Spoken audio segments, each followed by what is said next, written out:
बीमारियों का दौर दिनों दिन बढ़ता जा रहा है।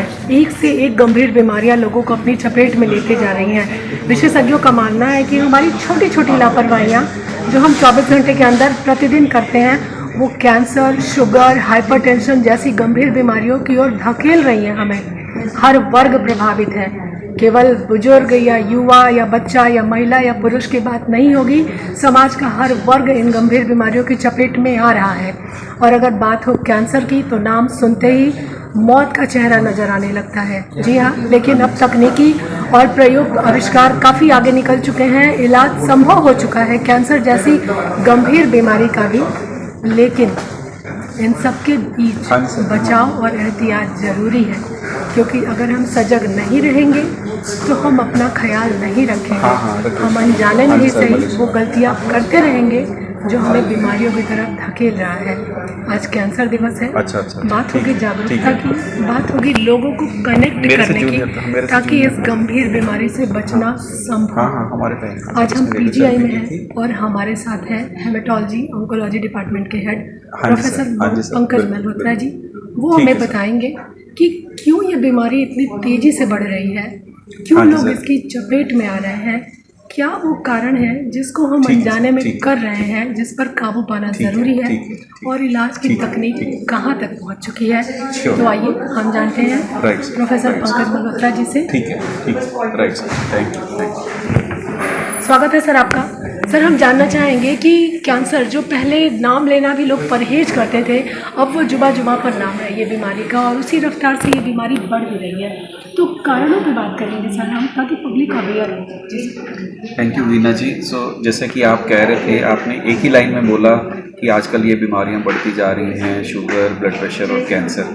तो मैं ये कहना चाहूँगा कि शुगर, ब्लड प्रेशर तो सभी को पता है, लेकिन जब कैंसर का वर्ड आता है तो एकदम से सब लोग घबरा जाते हैं, एकदम से जो है ना वो टेंशन में आ जाते हैं। क्योंकि शुगर, ब्लड प्रेशर तो ना अब इतने कॉमन हो गए हैं कि लोग उसको कहते हैं अच्छा ये रूटीन चीज़ है। लेकिन कैंसर पे एकदम से जो है वो लोग चिंता में आ जाते हैं। तो आपके माध्यम के थ्रू मैं ये बताना चाहता हूँ कि कैंसर अब ऐसी नहीं है, ग्रेडेड नहीं है।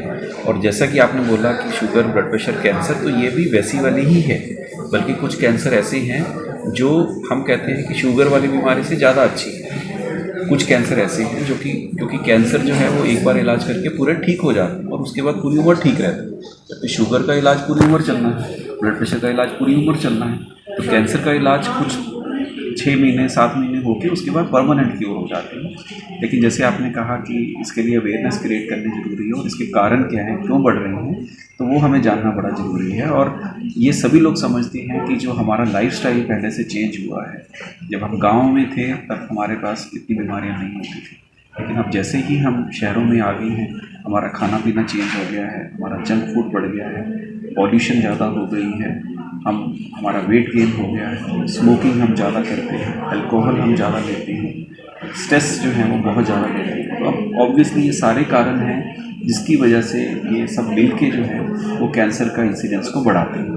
तो अगर हम थोड़ा सा भी अपनी लाइफस्टाइल में चेंज कर लेते हैं तो हम इस कैंसर वाली बीमारी को कम कर सकते हैं और इस पर विजय पा सकते हैं। जी सर, आपने अनगिनत चीज़ें गिना दी, जैसे हमारी एक्टिविटी, हमारा खान पान, हमारी रहन सहन, सारी चीज़ें हैं जो कहीं ना कहीं से कैंसर जैसी बीमारी का कारण बन रहा है। सर, छोटे छोटे टिप्स भी दे दीजिए पब्लिक को कि वो क्या करें। बहुत से लोग कहते हैं कि हम तो इतने बिजी होते हैं कि हम तो व्यायाम ही नहीं कर सकते, हम तो बाहर, हम अपनी फैमिली से दूर रहते हैं, हम तो फास्ट फूड खा के जिंदा रहते हैं। सर, उन लोगों के लिए बताइए, क्योंकि इस वर्ग वाले लोगों की संख्या दिनों दिन बढ़ रही है, लोग भाग रहे हैं आगे निकलने की दौड़ में, तो सर उनको थोड़ा जागरूक करना ज़रूरी है। सबसे पहले तो इसमें जो है ना वो स्मोकिंग का है। स्मोकिंग तो बिल्कुल मैं कहता हूँ क्रॉस, कोई स्मोकिंग नहीं करनी, क्योंकि हमारे वैसे ही पॉल्यूशन इतनी ज़्यादा कि अगर आप स्मोक नहीं भी कर रहे हो तो भी पॉल्यूशन की वजह से हमारे लंग्स जो हैं बेचारे मतलब बहुत परेशान हुए हैं हमारे।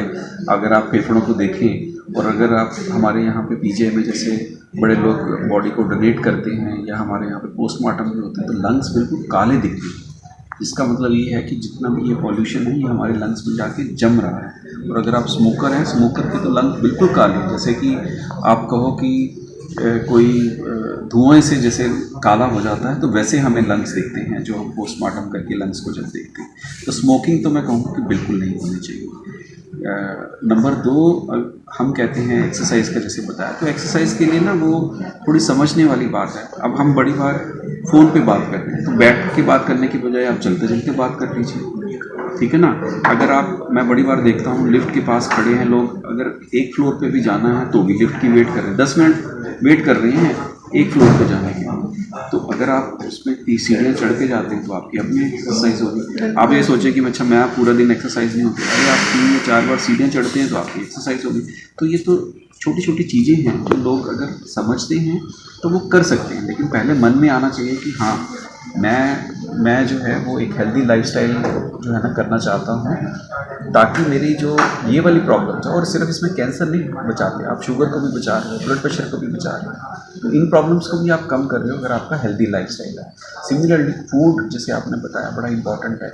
तो कभी कभी चीटिंग अलाउड है, ऐसी बात नहीं है मैं चीटिंग बोलता हूँ इसको, चीटिंग कभी कभी अलाउड है, बट रेगुलर इसका फीचर नहीं होना चाहिए कि आप हर रोज़ ही जो है बर्गर खा रहे हो, पिज़्ज़ा खा रहे हो।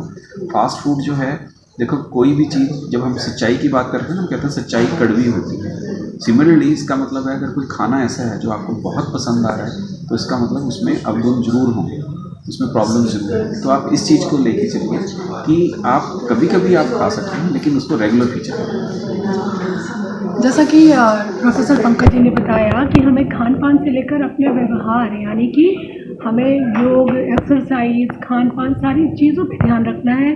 ये एक्सक्यूज़ नहीं देना है कि समय नहीं है या फिर परिवार नहीं है, हम खाना कैसे बनाएं। थोड़ी चीटिंग कर लीजिए, लेकिन अपने प्रति सचेत हो जाइए, तभी ये बीमारियां आपके पास आने से डरेंगी और आप बचे रहेंगे। सर हमें ये भी बताइए, हम पीजीआई में हैं और यहाँ पर देश भर के मरीज आते हैं, लाखों मरीजों का इलाज होता है। सर कैंसर के इलाज के लिए यहाँ क्या क्या सुविधाएँ उपलब्ध हैं? कैंसर के लिए एक तो जितने भी ट्रीटमेंट अवेलेबल हैं वर्ल्ड में, वो हम सारे यहाँ पे करते हैं। जो दवाइयाँ हमारे पास अवेलेबल हैं, और जो दवाइयाँ कहीं अवेलेबल नहीं भी हैं, तो हम सब कुछ जो है यहाँ पे कीमोथेरेपी देना, इम्यूनोथेरेपी देना, टारगेटेड थेरेपी देना, बाईस्पेसिफिक थेरेपी देना, बोन मैरो ट्रांसप्लांट्स जो है ना वो करना, तो ये सारी फैसिलिटीज़ हमारे पास यहाँ पे है। लेकिन जैसे आपने कहा कि सारे देश से आते हैं, तो हमें यही एक मुश्किल है कि वी आर ओवर बर्डन। तो हमारे पास जो एक अपील हम करना चाहते हैं वो ये है कि हम यहाँ पे सेवा के लिए हैं, तो थोड़ा सा हम ऑपरेशन चाहते हैं। इवन दो हम अंडरस्टैंड करते हैं कि जब को कैंसर डायग्नोज होता है तो बड़ा ज़्यादा स्ट्रेस होता है, तो सभी को होता है कि हमें जल्दी देखा जाए, जल्दी से जल्दी इलाज शुरू हो। तो हम भी यही चाहते हैं जिसके लिए हम बैठे हैं, पर थोड़ा सा कॉपरेशन अगर हो तो हम ज़्यादा आपको जो है ना ज़्यादा अच्छे से आपको देख सकते हैं और ज़्यादा अच्छे से समझा सकते हैं। तो लेकिन हर टाइप का ट्रीटमेंट यहाँ पे हमारे पास अवेलेबल है। जी, बीमारी हो गई तो इलाज भी मिलेगा, क्योंकि पीजीआई है और पीजीआई में विश्व स्तरीय इलाज की सुविधाएं उपलब्ध हैं।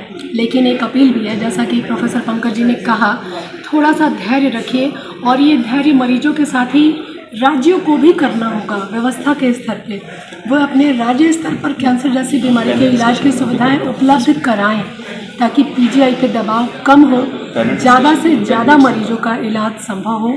तो बने रहिए वीना तिवारी के साथ चंडीगढ़ से अमर उजाला के लिए। धन्यवाद। ये देखते रहें अमर उजाला, चैनल को सब्सक्राइब जरूर कर लें और पाएं हर अपडेट।